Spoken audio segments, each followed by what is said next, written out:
Hey YouTube, Petey Two Finger here. Not a huge fan of Western movies, but I'm going to recommend a couple tonight. Um, as a kid, I remember the Sunday paper would come and I would grab the TV guide. And the back of that had all of the movies that were going to play on network TV in the following week in alphabetical order, reviewed by movie critic Roger Ebert. So, always like a big deal if a Clint Eastwood movie was going to be on. And I love those Westerns, highly entertaining. So, I'm going to take a look at the Rotten Tomatoes list. I'll just read the top 10 Westerns. Keep in mind, I'm not a Western fan. So, if I'm recommending movies that fall under that category, you'd probably enjoy them too, despite the fact that perhaps you're not a fan of slow moving or black and white movies or something like that.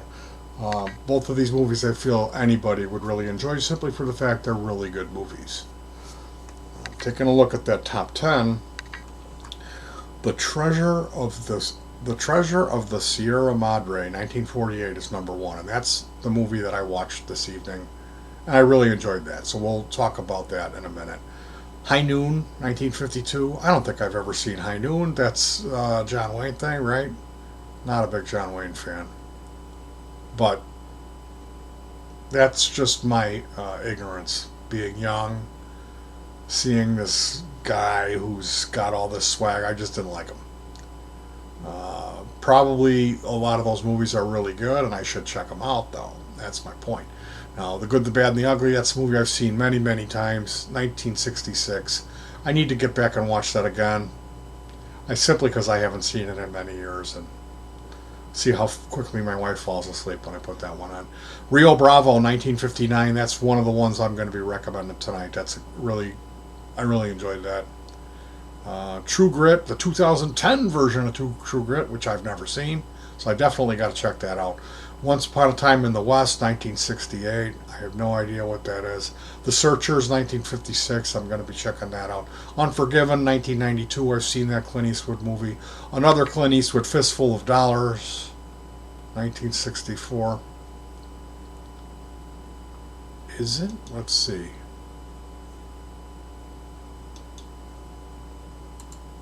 Yeah, it's Clint Eastwood. I can't believe I forgot that. And then clocking in at number 10, a movie called Giant, which I believe that's John Wayne. John Wayne.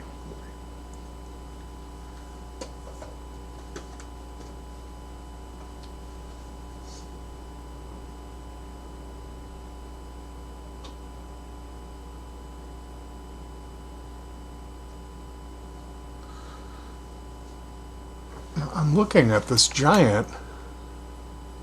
It's James Dean. Oh, James Yeah. Sorry about that long pause there. I was trying to recoup myself from not seeing John Wayne. Anyway, Rio Bravo was the movie. I hope I didn't recommend this. If I did, well, it's a great movie. You should really watch it. It's John Wayne, Dean Martin, and then Ricky Nelson is the young, hot-shot gunslinger guy. Dean Martin plays a broken man, an alcoholic, who's had his heart broken. And the relationship between John Wayne and Dean Martin is really what this whole movie kind of swings on. There's other characters in it. There's even female characters in it. And I say even because in a lot of these movies that they don't have much women actors in them. It's just a bunch of dudes. And I found Rio Bravo to be very entertaining. It was dialogue-y, uh, meaning the movie was not so much based on action, but based on the relationship between the characters. But it wasn't didn't feel slow moving or anything. It was just a really good movie.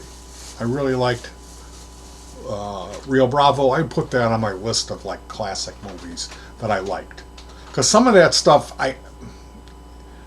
it's snail pace, you know. But this I really like this Rio Bravo movie. It has a 100% rating from the critics on Rotten Tomatoes.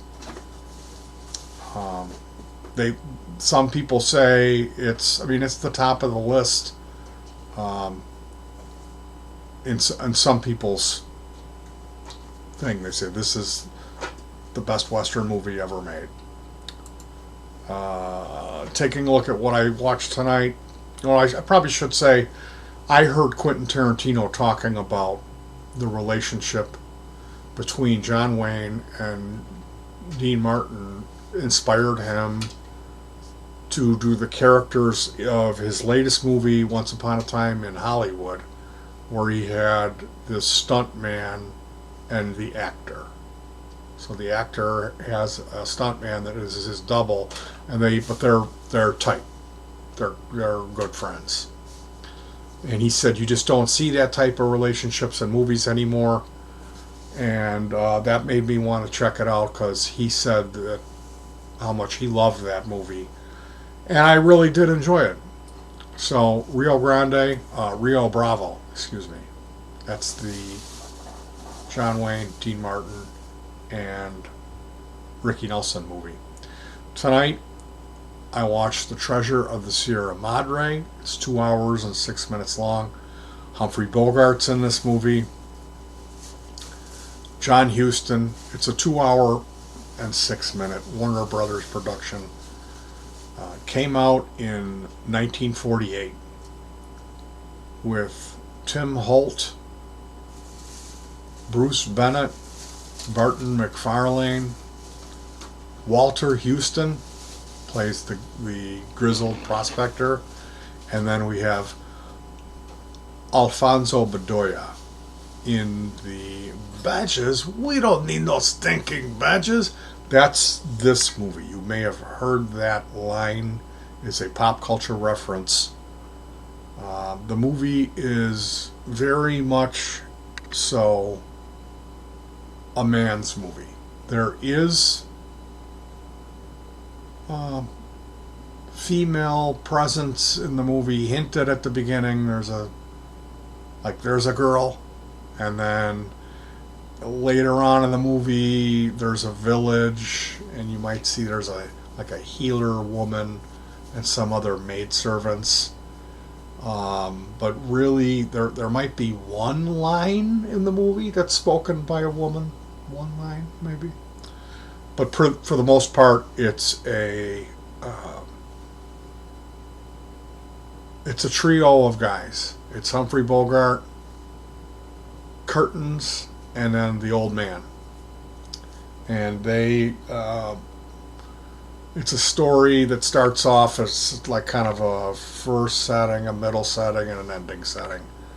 And I don't really want to give much away other to say that of course it doesn't end really well. It's not, I mean, yeah, it's a happy ending. It is. They handled it well. But it's a tragedy. And Humphrey Bogart is one of those guys. I hate him. He's a great actor, but he always, in the movies that I've seen, he always just plays like this alpha male type, like dirtbag guy. Just like makes the wrong decisions, does stuff that I don't think I would do if I was in his shoes. I think I would do the opposite, But that wouldn't make a very exciting movie. So there's this thing that I have about Humphrey Bogart. I don't know. He just seems like just a jerk to me. But I definitely enjoy watching this movie. The second character, the second guy, Tim Holt, was it?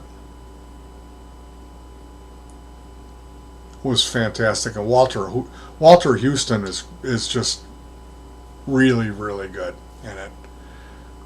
This fourth character, Bruce Bennett, shows up for a minute, and then there's, of course, Alfonso Bedoya, the famous, we don't need no stinking badges, that guy said. The Mountain Police. So definitely give these movies a shot if you've never seen them. And if you have seen them and you don't really remember, check them out. You can watch them online for free. All right, you guys, I hope you enjoyed this, and you can check those movies out. It's one of those things, like I said, growing up, I was all like, both of these movies I would have changed the channel on. Just because of my attention span, I would be looking for something else that's moving a little faster or has more gunplay or spaceships in it. Or attractive females. I mean, these are like gritty, dirty movies, you know. But I think in the Rio Bravo, there's some strong female character in it. There is. She's great in that movie. And John Wayne was really good in it too. He wasn't too like over the top alpha male macho, which is that's the reason I would have had a problem with watching John Wayne movies, is that macho BS type stuff is a turnoff for me. Anyway, check it out. You certainly can't go wrong. Treasure of the Sierra Madre. Actually, I was watching What's in My Bag, which is Amoeba Records, and Buzz Osborne from the Melvins pulled that movie out and said he's seen it 150 times and it's a great movie. And I'm like, I've never seen it. I don't think I have. Well, let me check it out. If he can recommend it 150 times, it's got to be worth watching once. And I was really blown away. It's a great movie. So definitely Treasure of the Sierra Madre, the #1 Western ever made. I'm sure you've probably seen it. And I'm guessing you probably already saw Rio Bravo as well. So you might want to check out the list. And then there's that True Grit that came out in 2010. All right, you guys, I'm repeating myself. Peace. Good thoughts, good words, good deeds. Later.